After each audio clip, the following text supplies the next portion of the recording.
Chapter 18 The Hunt, Part 2.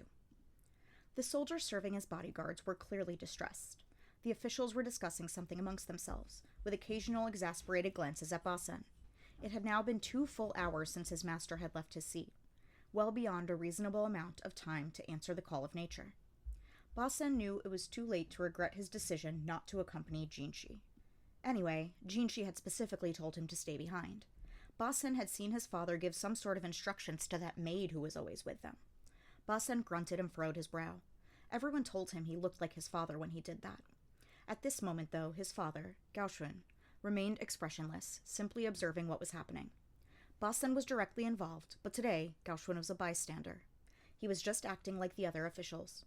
Basen was desperate to ask his father what he should do, but he couldn't approach him under the circumstances. Instead, he tried to imagine where his master might be, even as he tried to ignore the distraction of the other officials' annoyance. He'd already sent one of his subordinates out to search, but truth be told, he wished he could have gone personally. Sickened to be stuck in a role that seemed purely formal, all he could do was wait for his man to get back. One of the servants claimed to have seen Jinshi leave the building, saying he was going to get some air. He'd told the guards not to follow him, but a petite lady-in-waiting had gone after him with some water. Basen knew who that must have been, and it only made him more certain that something had happened. He shouldn't have just waited here. At the moment, there were 2 distinctly different attitudes amongst those present. Those who were worried about their missing master, and those who were openly amused that he had disappeared for so long with a serving girl. Basen was particularly furious at the idiots in the second group. He restrained himself from arguingly open with them. "That would never happen!" he wanted to exclaim. But the result was a compulsive tapping of his foot against the floor. The atmosphere at the banquet was quickly turning sour. Basen felt as if Shisho could have put things back on the right footing with just a word, but their host was too busy pouring wine into his portly tanuki-like belly. Basen couldn't imagine what he was thinking. Shisho would never have gotten where he was without being who he was, but from that perspective, there was one man who might have been able to surpass him, the strategist, Lakan. Yet it was widely understood that Lakan had no such ambitions. The man people called eccentric, strange, bizarre. He'd recently bought out a courtesan, and he was shut up somewhere with her instead of attending this hunt. His absence wasn't particularly remarkable. What had the court chattering was the realization that the monocled eccentric had actual human feelings. All this being said, Shisho was the host of this banquet, hardly in a position to carry out any plots personally. Basen dearly hoped that nothing untoward would happen while he was the one attending his master.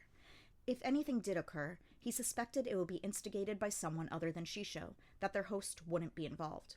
It was then that a soldier, muscular and still young, ran up, his footfalls pounding on the floor. "Pardon me, sirs," he said as he entered the banquet hall and stood in front of Basen. It wasn't quite proper, but nobody stopped him. The soldier knelt before Basen, who bade him look up. "What is it?" Basen asked. In response, the soldier glanced around the room, then passed Basen a piece of cloth. He recognized the damp, shredded fabric immediately. He took in the soldier's expression. He was desperate to glance over at his father to see what he might be thinking, but he suppressed the urge, clutching the cloth tighter. "Is that—" An official reached out, but Basen hid the cloth from him. Not raising his eyes from the ground, he said, "A piece of my master's robe." Carefully expressionless, he looked at the soldier. The young man was looking at the ground again as he said, "I found it hanging on a rock in the waterfall basin." That set the room buzzing. So the missing guest had torn his robe. "There was no one in the area," the soldier continued. "The river is rapid there, however, and swollen by recent rains." The people who had been snickering over the visitor's assignation with one of the ladies went pale. "Send out a search party immediately," someone shouted, but it was a little late for that. Guests began to pour out of the banquet hall until only a handful of people were left, including Basen, the soldier who had brought the report, and Shisho. The soldier glanced in the direction of those who had left, then stood. "If I may, sir, I'm going to go back where I found that and have another look around," he said, and then he left as well. Basen pretended not to have noticed that when the soldier looked up, he grinned. Basen left the residence, instructing 2 of his subordinates to stay behind at the banquet hall. Those who had shared Basen's concern for his master had already sent their men to search the first time Basen had asked, so that now it was only the scoffers who were stumbling over themselves to look useful. Basen heard some of the other guests shout to him, and he answered them offhandedly, but what he was really doing was looking around. He found the soldier who had reported to him. He was now accompanied by a dog that sniffed around, searching for something. It looked like a hunting animal tracking game, but then one of the officials passed in front of it, and it began howling. "What the hell?" the man exclaimed, cringing to find himself the object of all this noise. "Ah, I'm very sorry, sir," the dog's handler said. "Just get him away from me," the man demanded. The soldier managed to pull the dog back, and now the animal started barking at the official's subordinate. The man and his underling moved off, clearly thinking what an ill-trained hunting animal they were dealing with. After another 30 minutes or so of searching, someone shouted from the direction of the waterfall. A bevy of guests were gathered downstream of the basin. There was a torn robe there, with dark red stipples, and a broken arrow stuck through it. "What is going on here?" Basen said, but the discoverers of the robe shook their heads. The tear in the outfit perfectly matched the piece of cloth that had been found earlier. Water had caused the red stains to fade, but they were unmistakably blood, and they clearly traced back to where the arrow had struck. The owner of the robe was nowhere to be seen. If the robe had been carried to them by the current, then he must be upstream. But if the arrow had caught the outfit and the owner had wriggled out of it, then he might be downstream. There were no wet marks on the banks of the river, though, making it unlikely he'd climbed out here. Basen looked at the torn piece of cloth and frowned. "Show me the arrow." One of his men passed him the broken projectile. He inspected the tail feathers and the head. Then he turned toward the still-growing crowd of officials and announced, "I apologize, but we're going to have to search everyone's belongings." The arrow had been fletched with hawk feathers. Those were expensive, limiting the number of people who might have used them. However, many of the guests on this expedition, knowing that hawks were to be used in the hunting, had superstitiously brought supplies decorated with hawk feathers. What was more, each of the items had been painstakingly handcrafted by professional craftsmen. The highborn hated to see a design repeated. Even when it came to consumables like arrows, they preferred to be unique. Each of them could be expected to carry arrows of exceptional construction and materials.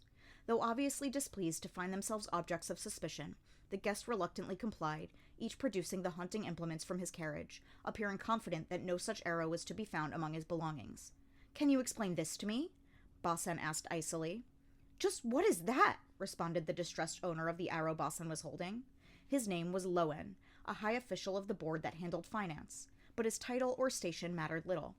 At the moment, his abundant beard was trembling as he denied any knowledge of the arrow. "I don't own anything like this. There must be some mistake," he said, with much shivering and gesticulating. The onlookers started murmuring. Suspicious glances began to turn on Lowen. Despite what the man said, the broken arrow in Basen's hand perfectly matched the ones in Lowen's baggage. "Please, explain how it's a mistake," Basen said. "Somebody must have planted those there to frame me." Lowen's face was drawn with panic, and his servants shared his distress. They were all obviously deeply shaken by this utterly unexpected turn of events. Lowen's defense started the crowd talking again. It was true, they seemed to agree, that only an inordinately clumsy criminal would keep a quiver full of the arrows used in a crime. The soldier with the dog stood behind Basen, watching the scene as if he wanted to comment. Basen studied the shred of cloth again. Then perhaps the arrows that were switched out were thrown away somewhere nearby. His gaze took in the residence and all the scenery around it. "We've searched the riverbanks fairly thoroughly, so perhaps it's time to start looking in the woods." Somebody flinched at that. It was the slightest of movements, but someone who was watching carefully would have seen it. But would this person take the bait? "Shall we split up and search, then?" Basen asked. "I don't need everyone here. If about half of you could help me look for my master, that would be enough." No one dared object to this proposal. Lowen and his party, meanwhile, were still recovering their wits. Basen let out a sigh and looked at the soldier behind him.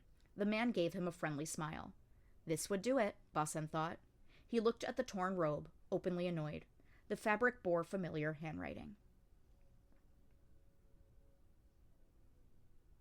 The man looked around, panicked, wondering if anyone would show up. He was sure they couldn't possibly find it, but having everyone looking for you was an unsettling feeling nonetheless.